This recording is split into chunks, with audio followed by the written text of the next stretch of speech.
বিসমিল্লাহির রহমানির রাহিম।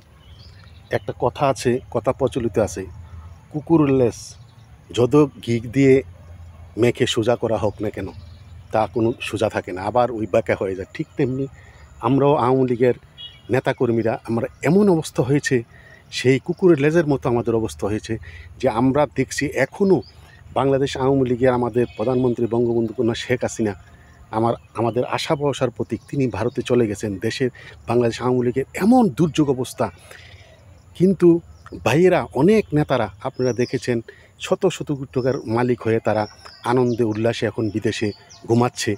তাদের অর্থ সম্পদ তারা কীভাবে বাঁচিয়ে রাখবে সেই চিন্তায় তারা মগ্ন হয়ে আছে। দলের কোনো খোঁজখবর নিচ্ছে না। কিন্তু তৃণমূলের কর্মীরা, এই মাঠের কামলারা দিন রাত পরিশ্রম করছে, ফেসবুকে তারা রাজপথে নেমে আন্দোলন সংগ্রাম করতে চাচ্ছে। কিন্তু এখনও আমাদের মধ্যে অনেকে সেই বাইয়ের গুণগান, ফেসবুকের মধ্যে সেই বাইয়ের গুণগান, এখনও তারা এই ভাইয়ের তোষামতি করে আসছে।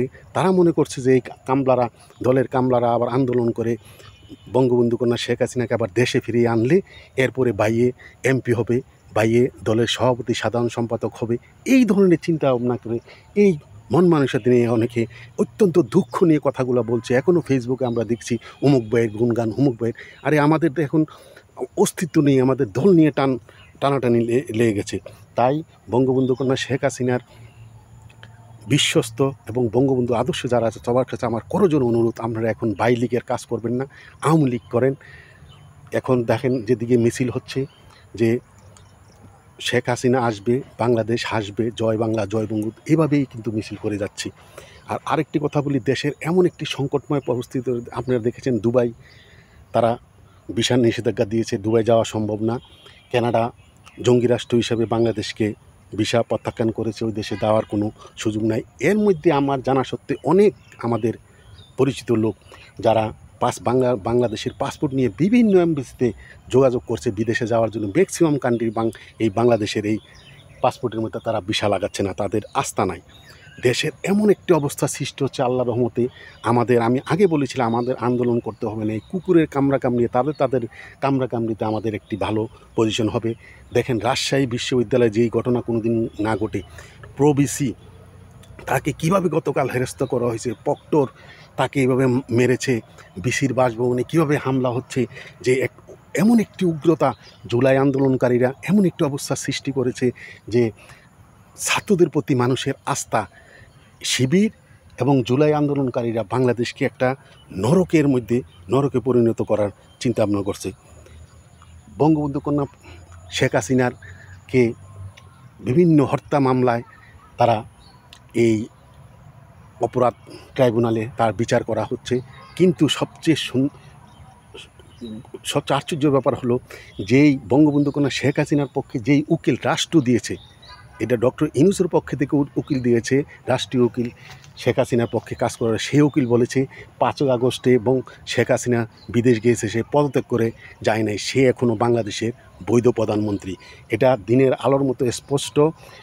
এখনও বঙ্গবন্ধু কন্যা শেখ হাসিনা বাংলাদেশের প্রধানমন্ত্রী। কোনো একদিন আল্লাহর রহমতে একদিন এমন দিন আসবে, এটার জন্য ডক্টর ইউনূস সহ যারা এই কারসাজি করেছে তাদেরকে ফাঁসির কাস্টে তারা ঝুলতে হবে। চট্টগ্রাম বিশ্ববিদ্যালয়ে দেখেন জুলাই আন্দোলনের পায়ের তলার মাটি নাই, এনসিপির দলে এখন কেউই নাই। ঢাকা ভার্সিটিতে এমন আপনারা প্রমাণ পেয়েছেন। এরপরে এনসিপির যে সংগঠন তারা একদম নিস্তেজ হয়ে একবারে শেষ হয়ে গেছে। চট্টগ্রাম ভার্সিটিতে এই জুলাই আন্দোলনকারী শিবিরকে গ্রামবাসী এমন মারেছে যে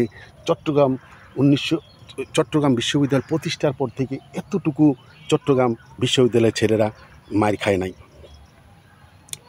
এবার দেখেন পুলিশ বিভিন্ন জায়গায় পুলিশের উপরে পুলিশকে 5 আগস্টে পুলিশকে হত্যা করা, সারা বাংলাদেশে শত পুলিশ হত্যা করা হয়েছে। আবার এখন পুলিশ বলে ঠিকমতো ডিউটি করছে না, আওয়ামী লীগের দোসর। এই জন্য অনেক পুলিশ, এই যে মোহাম্মদপুরে আপনারা দেখেছেন আদাবরে যে একটা পুলিশের এসি সহ দারোগা সহ 3 জন অফিসারকে তারা চাকরিচ্যুত করেছে।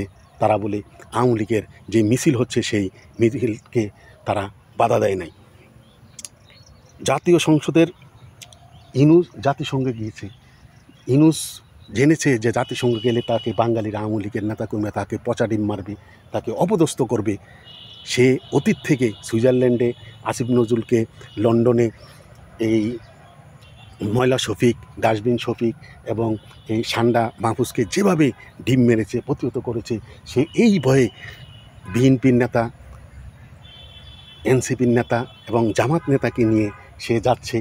সে শুধু তার নিজের অস্তিত্ব বজায় রাখার জন্য, মার থেকে বাঁচার জন্য।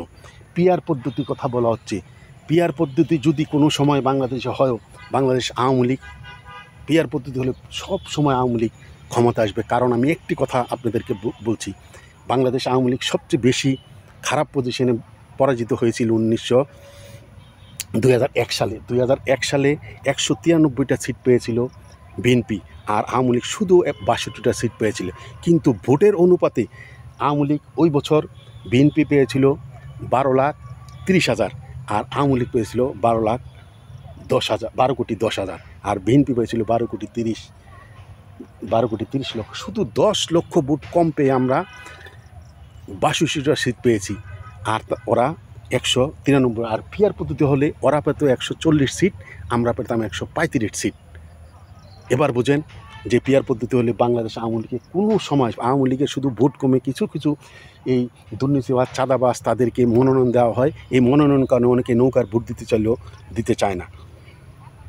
ডক্টর ইউনূসের সরকারের অবৈধ, এটা এখন দিনের আলোর মতো স্পষ্ট হয়ে গেছে। আমি বাংলাদেশ আওয়ামী লীগের নেতা কর্মী ভাই বোনরা যারা আমার কথা শুনছেন, পৃথিবীর যেখান থেকে হোক, সবার কাছে আমি করজোর অনুরোধ, আপনারা বাইলিগ করবেন না, সবাই ঐক্যবদ্ধ থাকুন। এবং শুধু আমাদের বঙ্গবন্ধু, আমাদের আদর্শ বঙ্গবন্ধু কন্যা শেখ হাসিনা আমাদের নেত্রী, এরপরে নেতা এখন আর নাই। বঙ্গবন্ধু কন্যা শেখ হাসিনা বলে এখন রাজপথে যারা আন্দোলন সংগ্রামে আছে তারাই নেতা, নেতা বলতে আর কেউ নাই। তাই আপনাদের কাজের মূল্যায়ন ভবিষ্যতে হবে, আপনারা মনোবল হারাবেন না। ইনশাল্লাহ আমাদের ভালো দিন আসছে। জীবনের অভিজ্ঞতা থেকে বলছি, 1971 সালের যুদ্ধ দেখেছি, 75-এর বঙ্গবন্ধু হত্যা দেখেছি, 91-90-এর গণ আন্দোলন দেখেছি, 111 সরকার দেখেছি। জীবনের অভিজ্ঞতা থেকে বলছি যে বাংলাদেশে এখন যেই পরিস্থিতি সৃষ্টি হচ্ছে, আগামী কয়েক মাসের মধ্যে, ডিসেম্বরের মধ্যে বাংলাদেশে এমন একটি আন্দোলন হবে, মারামারি কাটাকাটি হবে, এতেই সারা বাংলাদেশের আইন শৃঙ্খলা সব একবারে নিঃসার হয়ে এমন একটি অবস্থা সৃষ্টি হবে, সারা দেশের মানুষ তখন রাজপথে নেমে আসবে যে আমরা শেখ হাসিনাকে আবার ক্ষমতায় চাই। শেখ হাসিনা আনার জন্য সারা বাংলাদেশের মানুষ উত্তাল তরঙ্গের মতো ঝাঁপিয়ে পড়বে। সেই দিনের অপেক্ষায় আমরা রইলাম। তাই সবাইকে ধৈর্য ধরে ঐক্যবদ্ধ থাকুন। ইনশাল্লাহ বাইলিগকে প্রত্যাহার করে এগিয়ে যান। ইনশাল্লাহ আমাদের আগামীতে ভালো সময় আসছে, ধৈর্য হারাবেন না। কথা বলে আমার কথা এখানে শেষ করছি। জয় বাংলা, জয় বঙ্গবন্ধু, জয় হোক বাংলার মেহনতি মানুষের।